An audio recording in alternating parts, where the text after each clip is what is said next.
Hi everyone, I'm Samson Syharath, Managing Artistic Director of Theatre Diaspora. And I'm Dmae Lo Roberts, Executive Producer of MediaRites. And we're coming to you live right now, yes, right now, for the final afternoon of the Oceania Celebration, a co-production of Theatre Diaspora and MediaRites. So last Saturday, we featured several virtual events featuring artists from Honolulu Theatre for Youth and Native Hawaiian culture and dance. Today, we're going to focus on the stories and dance from the local Tongan community, as well as local Pacific Islander and Hawaiian theater artists. Some, for the first time, are talking about their cultural origins. Yeah, I'm looking forward to that, Samson. We started the Oceania celebration as a way to highlight Pacific Islander and Native Hawaiians in our community and feature their connections to Oceania. And often, so often stories are not told from their stories are not told during the Asian American Pacific Islander Heritage Month events or in general AAPI events. So we decided to partner with Honolulu Theatre for Youth when we saw their film production of Stories of Oceania. So we booked a 2-week engagement of the film, and some of you, I've heard from you, have started watching it and enjoy it. So thank you for watching it so far. And if you haven't yet, it's still available for one more week through December 4th, 2021. We just had a wonderful, wonderful review from Oregon Arts Watch, which says that Stories of Oceania offers a sweeping spectrum of beauty. And you can read the full review at orartswatch.org. The review by Bennett Campbell Ferguson says one actor tells his story through song and shadow puppets that look like inky silhouettes in a white void, while others use bold swaths of color. And Samson, that's what drew me to this 1-hour film production produced by Honolulu Theatre for Youth, or HTY. It's a story about Kapili, who is new at school, and he's trying to find other Pacific Islanders like him to be friends with. Stories of Oceania has skilled veteran actors telling Pacific Islander and Native Hawaiian stories from youth perspectives, but also shadow puppets and music and beautiful staging. I want to show you this clip right now. So my fine on a boat, talk to me about Hawaii, so popo. Eleni, afalai falele sile manongi. Elengi, fa akale falele sile manongi.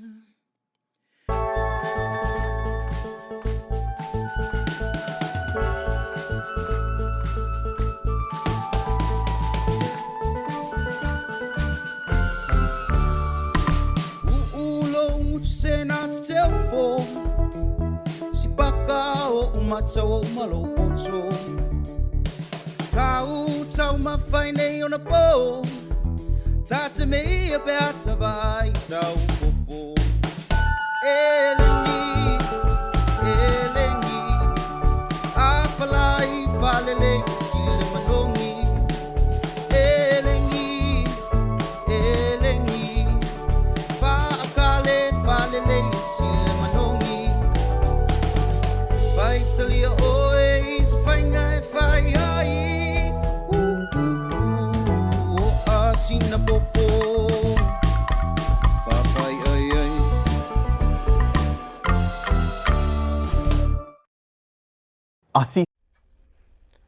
It's so great to see. That was wonderful. Yeah, it's so great to see how his character encounters all the different other characters and so many different perspectives of each community. I love how the film sort of takes you on a bit of an emotional roller coaster. I was laughing and dancing like in the clip, and then all of a sudden it was just so sad and I was crying. And all the while it's just so educational in such an engaging way. And viewers still have a chance to see Stories of Oceania. You can just follow the link on this event page, as well as the comments section, to find out more how you can view this beautiful production of inspiring personal stories of Pacific Islander and Native Hawaiian youth. Available until December 4th. And let's check out another clip of Stories of Oceania with Sean Joseph Chu, who plays. She told me just how huge Oceania is. From Hawaii to Aotearoa. From Australia all the way to Rapa Nui. thousands of islands, but just one ocean, one giant community. Our ancestors knew each other. They may have spoken the same language. They may have even played on the same beach.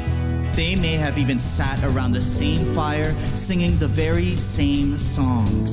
Sailing from island to explore and to visit people was just another part of life because they knew the ocean so well. Who knows? A little girl from Yap may have had a best friend who lived in Rotuma, 5,000 miles across the sea. Or a little boy in Tonga might have had a crush on someone from Vanuatu. Why am I talking about crushes? Ugh. The ocean connected everyone. They shared stories with each other, they exchanged ideas, they borrowed fashion styles. They had so much in common. But there are also differences, uniquenesses, like different kinds of foods. Did you know that in the Marshall Islands there was this food called ma, which is breadfruit that's been wrapped in leaves and fermented in the ground for like months, sometimes even years before it was eaten? I kind of want to try it. On the island of Oariki, they eat the garfish, and the only way to catch it is with a big ball of spider webs attached to a kite. How cool is that? But over time, the people of Oceania traveled less and less. The people of Tokelau settled on their atolls. Samoans became content on their beautiful islands, and the people of Nauru found their perfect home right smack dab in the center of the ocean. They stopped exploring, they stopped visiting each other, and eventually they sort of lost their connection. The giant community settled into many small ones, each becoming their own special and unique piece of Oceania. But my mom says now is the perfect time to remember our connections. It's time to share our stories again. Share our stories. That's it. You know, I hope people will take the opportunity to see Stories of Oceania. It's available until December 4th. Just see the link on this event page. It's a rare opportunity to see Pacific Islanders perform theater, especially in Portland. You know, last Saturday, we started the Oceania Celebration with a discussion about acknowledging the original peoples who lived in the Portland area. And we talked with visual artist Greg Archuleta, who is an elder of the Clackamas, Chinook, Santiam, Kalapuya, and Shasta, and a member of the Confederated Tribes of Grand Ronde.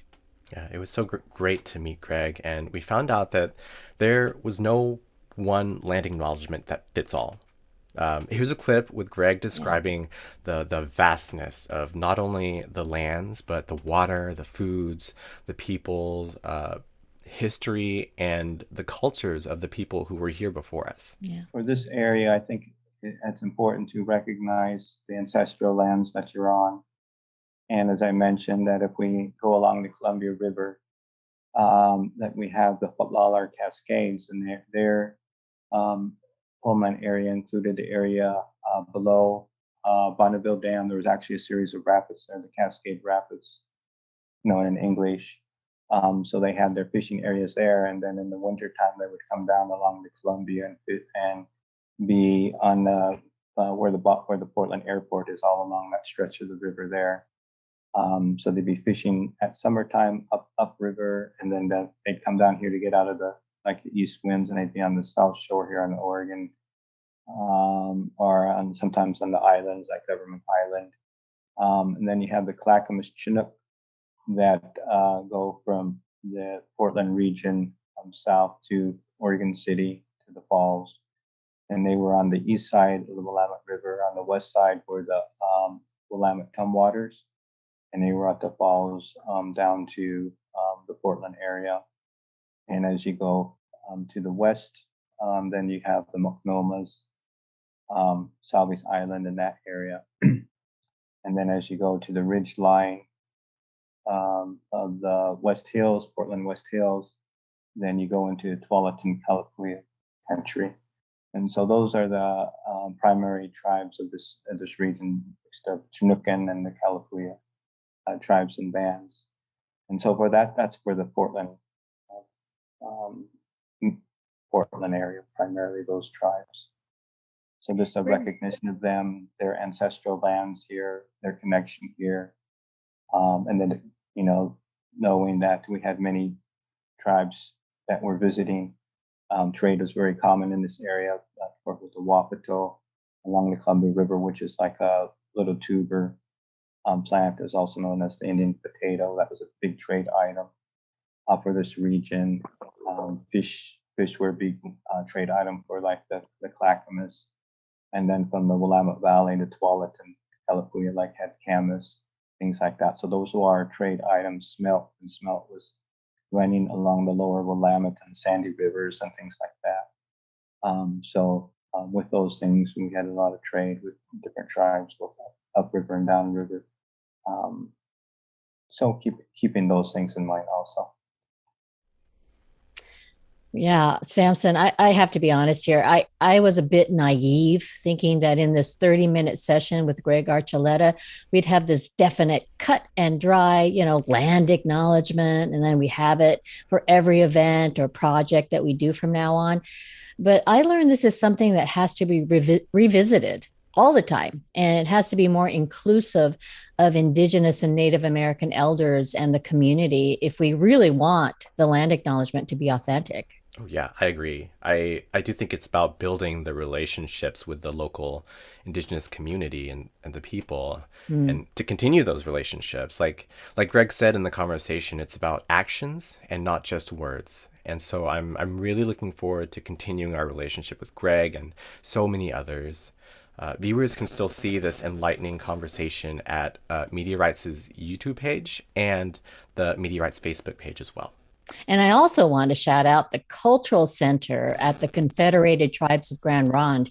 It's going to be one of the first places I'm going to visit when things are somewhat back to normal. It looks like an amazing place of history and culture that I really want to learn more about.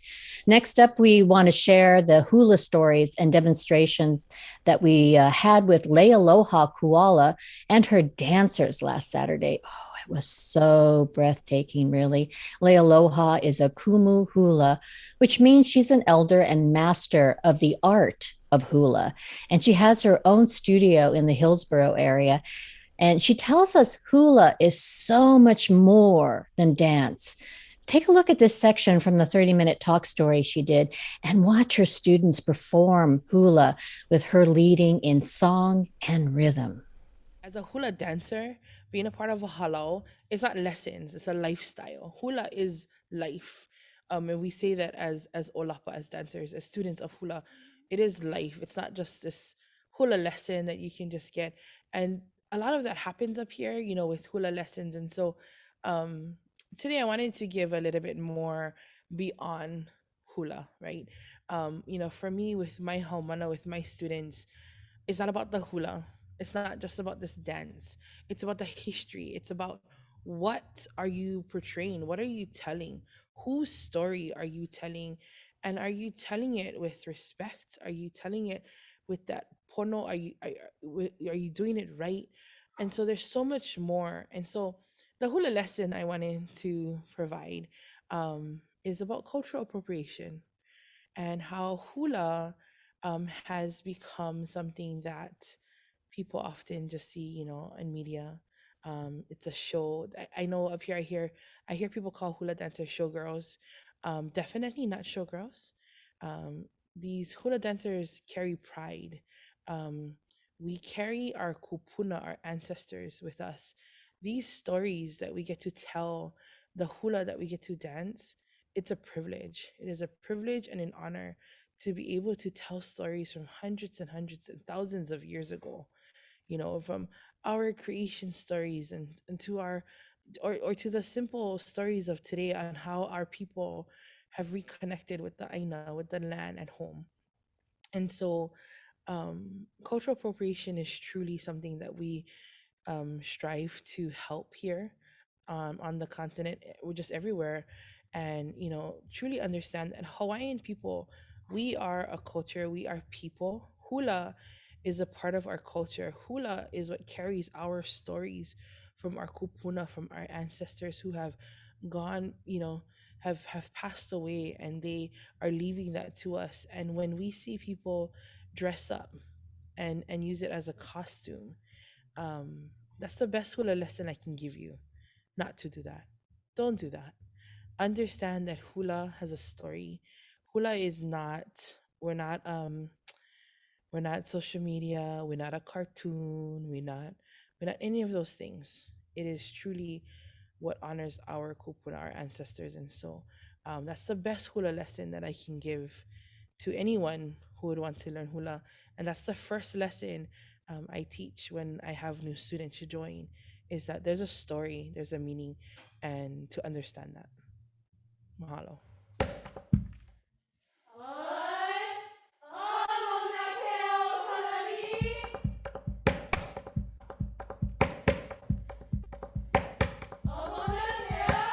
Hamona keo kalani, ike makaya vaya, ke la vai kamahao, ika piko ke kuahivi. Hamona keo kalani, ike makaya vaya, ke la vai kamahao, ika piko ke kuahivi. Ika piko ke kuahivi, huli hoi mai o kalani, ike alaka peke peke, uia e nei e malani, e ule mai o kou, hei hona loa na ia, aiki vai ne kea, huli hoi mai o kalani, Ike alaka peke peke, uia e nei e malani, e ule umai o kou, hei hona loa na ia, aiki vahine kea, aiki vahine kea, haina mai ka puana, no e malani hei noa. Haina mai ka puana, no e malani he inoa, no e malani he inoa.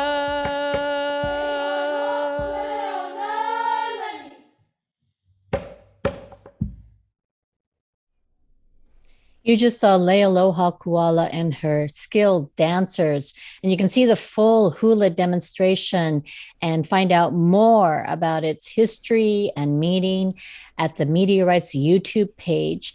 You know, Samson, it made me want to learn. I mean, I've always wanted to learn hula, but it really made me want to learn hula from her. But I know it's an investment over time, and her stories, Lealoha's stories, really inspired me. And seeing her dancers who are so exquisite in their movement, wow, it was just inspiring. How did you respond to the dance and the stories? Well, I mean, it was gorgeous. It Yeah. was so beautiful, and it was really great to see the the students. Like they're so Mm. young, and at every stage of their life, and how hula has really been a safe haven for them. To see the importance that hula means to them. They talk about how they feel like a family, like their hula sisters and brothers, and it's so mind-boggling to me to think that people will appropriate their culture for costumes and parties. But yeah, the whole experience was just so touching. And it was really eye opening too. So I would recommend people seeing it on the MediaRites YouTube page. You know, our final event last Saturday, we featured the artists of Stories of Oceania, Moses Gunn, Poai Lincoln, and Sean Joseph Chu. And they talked about creating the film as part of the company of Honolulu Theater for Youth, but they also shared their own cultural stories as Pacific Islander Native Hawaiians. Let's see that clip. Most of our shows are very collaborative and largely devised. So there's some sort of devising that happens in almost every production that we do. This one, what we do is when we decide we do it, we kind of table it for a while, and then we'll come back to it periodically and have discussions about what it could be. And during those discussions, it was decided that the four of us, myself, Po'ai, Sean, and Maki'ile, who's not here today, would be the ones sort of heading this project. Now, not the issue, but one thing to be aware of for us was that we are all Native Hawaiians, and we're doing a show called Stories of Oceania, and that's something we had to, be mindful of, because we're not going to assume that we have the right to tell anyone else's story.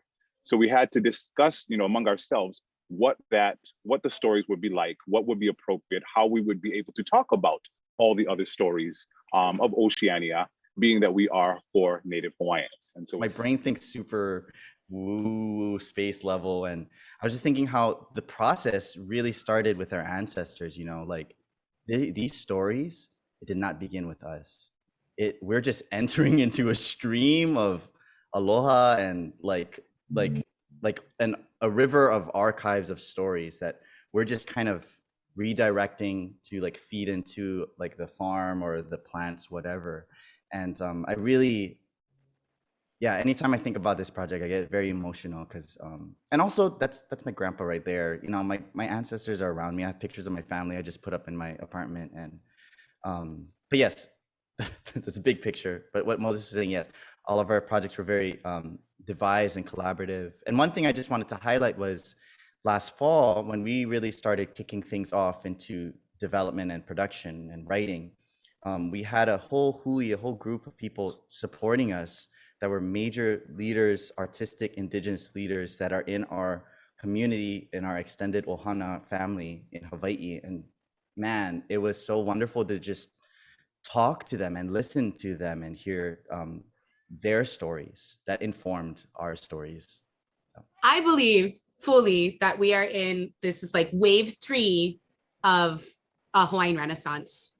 And I think we can look at the different rounds of the Renaissance, the first Renaissance with Kalakaua, the Golden Age, and the resurgence of hula in that time, and all of the wonderful things that were born during the kingdom in that round. And then the second Hawaiian Renaissance in the 70s, and this is about hula and about voyaging and these traditional practices and our language coming through so strong. And it was just it's such a wonderful time. My father grew up in that period, and it was amazing. All of a sudden, it was not just cool to be Hawaiian, but it was pride in being Hawaiian, which was something he didn't grow up with. And so these two big waves, and I think we're in a third wave right now that's really specifically in the arts.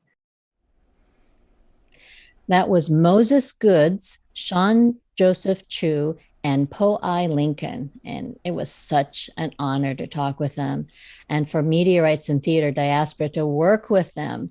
As artistic members of Honolulu Theatre for Youth, they regularly feature Pacific Islander and Native Hawaiian in their season of shows as actors, but also as well as plays.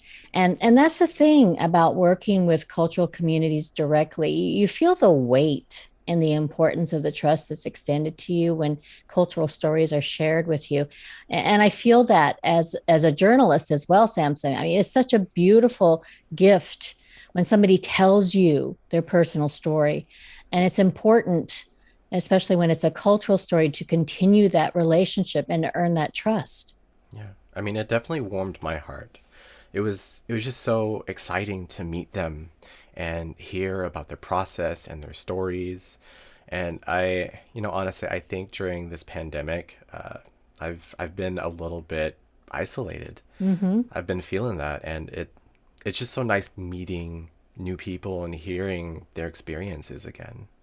Well, especially people who are far away, that you might not get to meet so easily in real life.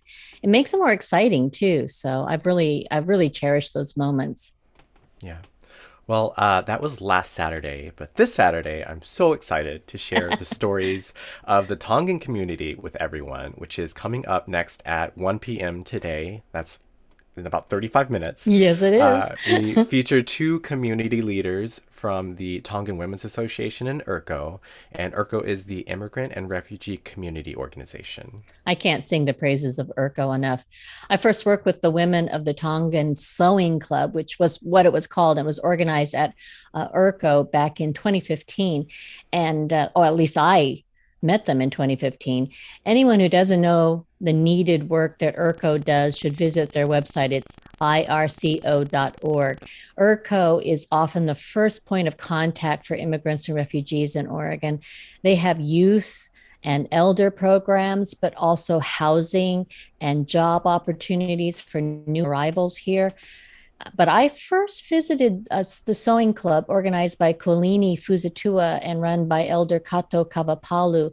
And not only did the women sew beautiful quilts that could be tapestries, they sung in these amazing harmonies. At that point, I didn't see or have contact with the Tongan dance, but I also stayed in contact with them both, and we're happy to have Kolini in a Tongan cultural presentation with Kato's daughter, Mele Kavapalu, who is a skilled dancer. Yeah, I was so excited to meet Melee.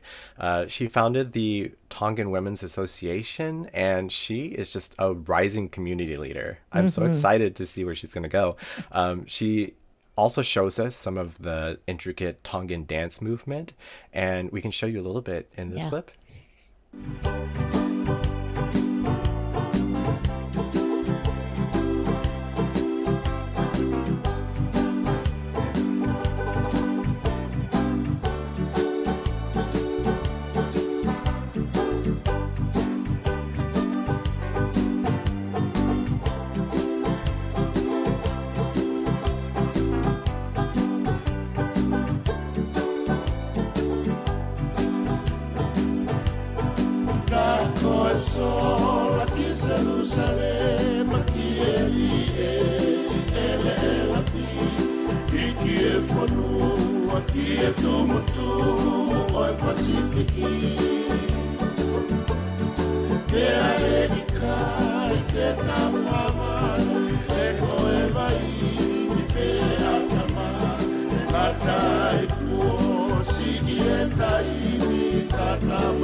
That was Kolini Puzatua and Mele Kavapalu of URCO and the Tongan Women's Association.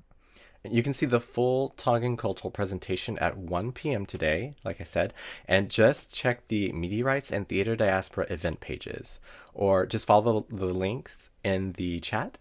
And remember, these live events will be on MediaRites' YouTube page indefinitely, so go subscribe, please. So I also had the pleasure to get to know more about our local Pacific Islander and Native Hawaiian theater artist here in Portland, in the Portland area. So for you theater goers, you may be surprised by some of the artists we feature in this clip. My name is Lawrence Siolungi. I go by he, him pronouns. I'm half Samoan and half Filipino. My name is Kristen Munn. I use she, her pronouns. I identify as a Chinese Filipina. Hello, my name is Cassandra Pangilinan. My pronouns are she, her, hers. I identify as a Pacific Islander, specifically Chamorro. I identify as Asian, Spanish, and white. My name is Lava Alapai. My pronouns are she, her, hers, and I identify as Asian. I am Hawaiian, Black, Japanese, and English. My name is John San Nicolas. I use he, him pronouns. I identify as Pacific Islander, specifically Chamorro, the indigenous people of Guam, and Mexican, and other things that I'm not sure about.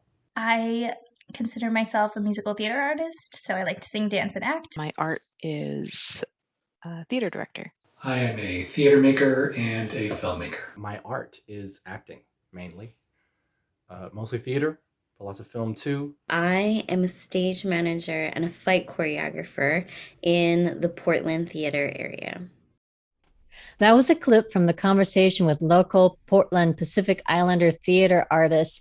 And I didn't see this, Samson. I'm really looking forward to it. Now, you produced this video with them. What surprised or delighted you the most about the stories they told? Oh, man, I Like all of it. All of it. Okay. It was all so fascinating. I was surprised, even though I know these artists pretty well. And what was really interesting is we actually had some intersection with last week's panel discussion.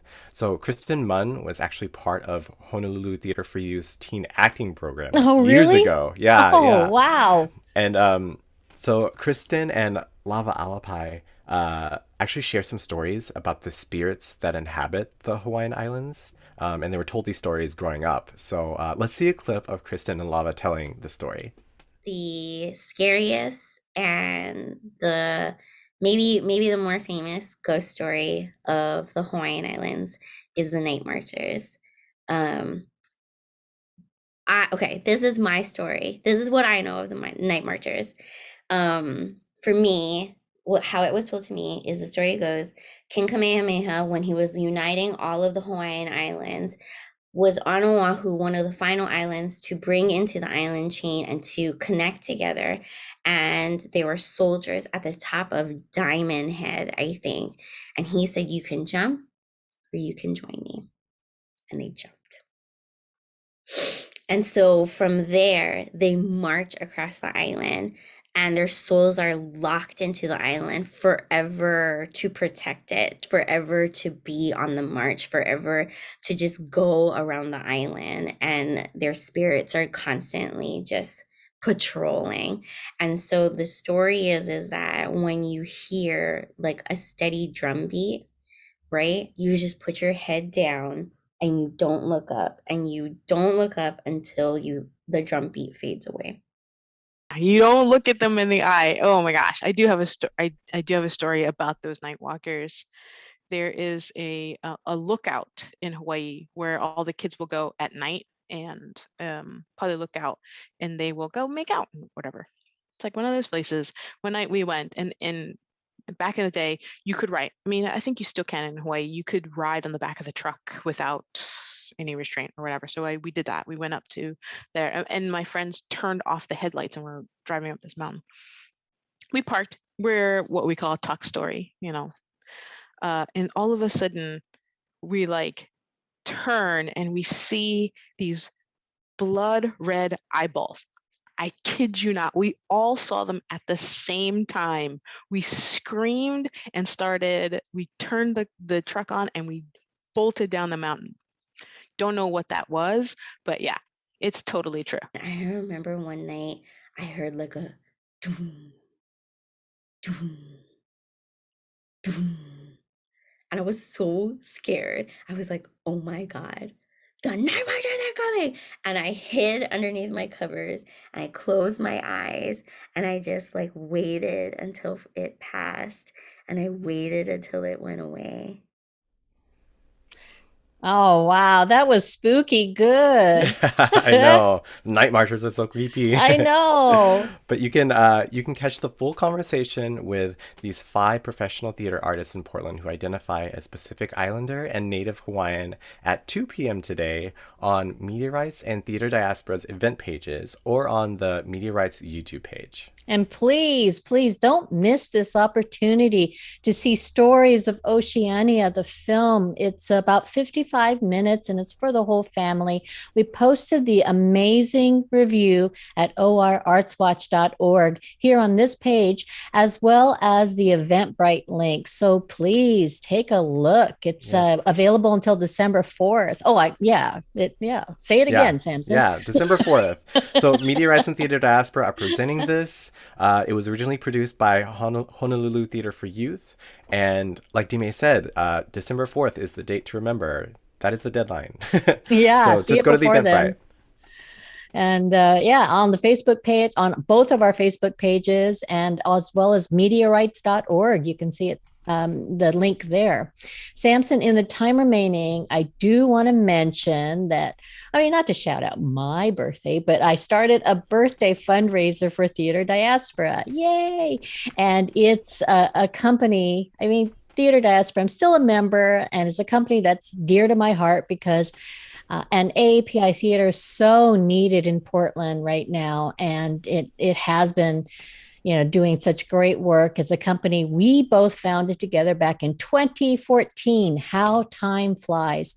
MediaRites took it on as a project at that time so that it could receive funding and build a track record for future funding. And you, Samson Syharath, took on the hard job of making it a nonprofit organization. Yay! Now, this happened, as timing always does, just as the pandemic started, but I'm sure you have some big plans for 2022. You want to tell us about them? Yes, absolutely. And thank you so much, Dmae. I so appreciate you as a mentor and as a friend. So just so much Likewise. gratitude. I learned from you too. So yeah, I'm so excited about the upcoming year for Theater Diaspora. We're going to be going back to our roots of doing staged readings, enhanced stage readings. Enhanced. Yes. In person, and we still want to be accessible and safe. What we learned throughout the pandemic is digital is more accessible as well. And so we'll be offering a few virtual performances as well. We're also planning on creating a monthly play reading sort of book club where we can share space and just learn more about new AAPI writers. And then we're also going to invest in the local community and work on doing more writing workshops and acting workshops throughout the year. And they're going to be affinity ones, right? Yes, definitely. Well, Dmae, we know what Theater Diaspora is up to. What is MediaRites up to next year? Well, we just completed the first round of submissions for youth writers for a new project, a new youth project. I'm very excited about this. As you know, we worked on the ISM project of stage, you and I, stage monologues about the intersections of race, gender, orientation, and national origin. And you and I, we filmed 6 of them during the pandemic, and they're doing very well in the film festival circuit. I mean, amazingly well. In fact, the script that Josie Seed wrote, shout out to Josie, called Being Me in the Current America, has been selected in about a dozen festivals, film festivals, and some internationally. And it also has won 2 awards and was a finalist in 2 other festivals. So we're very proud here. I mean, some of the other films have won too. So, we're doing really well with these films here at MediaRites. And so I decided to turn the ISM project focus on toward youth and mental health, which is very needed right now. And we're calling it the ISM Youth Files. It's going to be a 4-episode podcast and an ebook that's going to be available for free, and a couple short films of poetry with choreography. I'm calling it choreo poems. And we're about to announce the first 5 winners soon, and they are so good. Oh, these pieces are so good. We're taking more submissions starting now. I mean, if you're a youth writer or a youth writer, between the ages 12 to 21, please visit MediaRites, MEDIARITES.org for the submissions form. We pay $300 per personal essay, monologue, or short graphic novel, and $100 per poem. So please send us your work. We want to read them.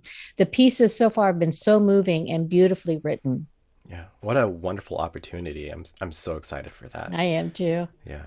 And everyone, please join us for the rest of today, Saturday, November 27th, for the cultural presentation for our local Tongan community starting at 1 p.m. and then the local theater artist panel at 2 p.m. But I just want to thank you all for joining us today. Thank you from the bottom of my heart. And yes, and don't, this is the last day of the Oceania Celebration. And I've really appreciated people tuning in so far. And I'm looking forward to hearing your comments about the last 2 events that we have today. And don't forget to visit my birthday fundraiser for Theater Diaspora too. So, check out my personal Facebook page. That's all for now. So thank you all for joining us today on the Oceania Celebration recaps and highlights. For Samson Syharath and I, thank you. Bye, and see everyone. you. Bye.